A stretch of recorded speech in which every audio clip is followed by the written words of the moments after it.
Puji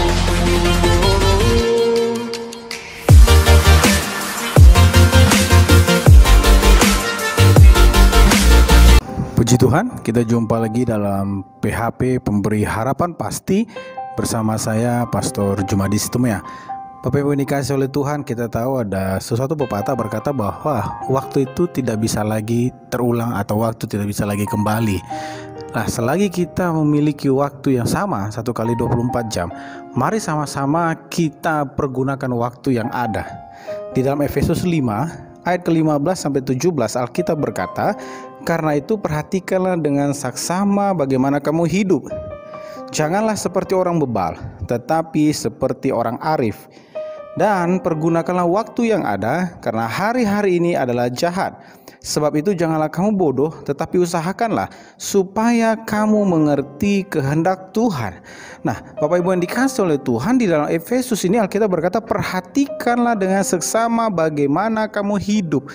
Jangan seperti orang bebal, tetapi seperti orang arif.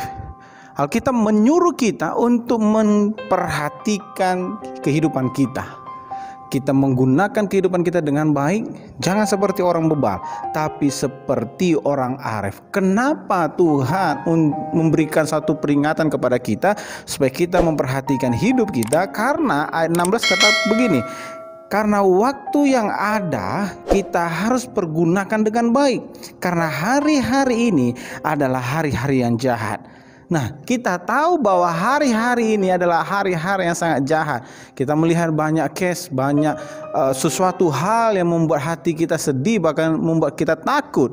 Karena hari-hari ini adalah hari-hari yang jahat. Mari kita belajar untuk memperhatikan hari-hari kita. Kita tahu bahwa waktu itu tidak bisa berbalik kembali. Kalau dulu kita menggunakan alat transportasi, dari tahun ke tahun mengalami perubahan dengan perubahan. Kalau dulu untuk kita menjadi seorang pengusaha taksi, kita harus memiliki taksi dan bergabung dengan salah satu perusahaan dan ada mereknya.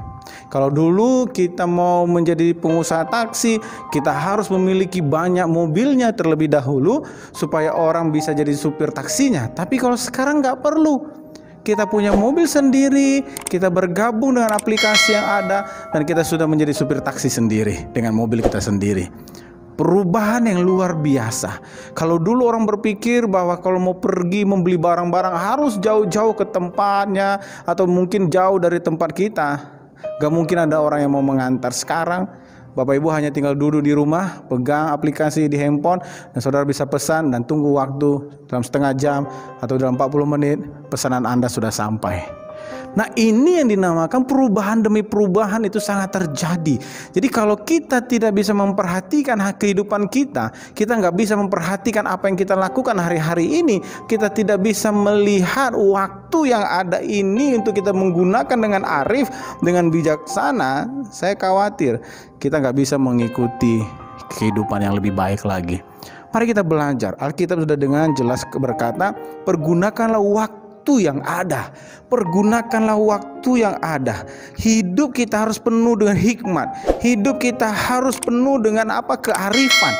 Sebab itu kita jangan duduk santai. Sebab itu kita jangan melakukan hal-hal yang tidak bermanfaat. Sebab itu kita jangan melakukan kegiatan-kegiatan yang tidak menghasilkan apapun. Kita belajar. Setiap waktu yang kita keluarkan, setiap waktu yang kita pergunakan, kita harus pergunakan sebijaksana mungkin, searif mungkin, dan juga waktu yang kita gunakan itu untuk memuliakan nama Tuhan. Dan Alkitab berkata, sebab itu janganlah kamu bodoh, tetapi usahakanlah supaya kamu mengerti kehendak Tuhan. Ini yang Tuhan mau, supaya kita betul-betul mengerti kehendak Tuhan dalam kehidupan kita. Pada waktu orang mengerti kehendak Tuhan dalam kehidupannya, saya percaya kehidupannya sangat dinamis, kehidupannya sangat bergairah. Karena dia tahu tujuan Tuhan dalam kehidupannya, karena dia tahu apa yang Tuhan buat dalam kehidupannya, karena dia tahu bahwa hidupnya memiliki satu tujuan yang luar biasa. Mari kita pergunakan hari-hari yang ada ini dengan baik. Jangan menyia-nyiakan waktu yang ada. Jadilah arif dan bijaksana, jangan jadi bodoh. Tuhan Yesus memberkati.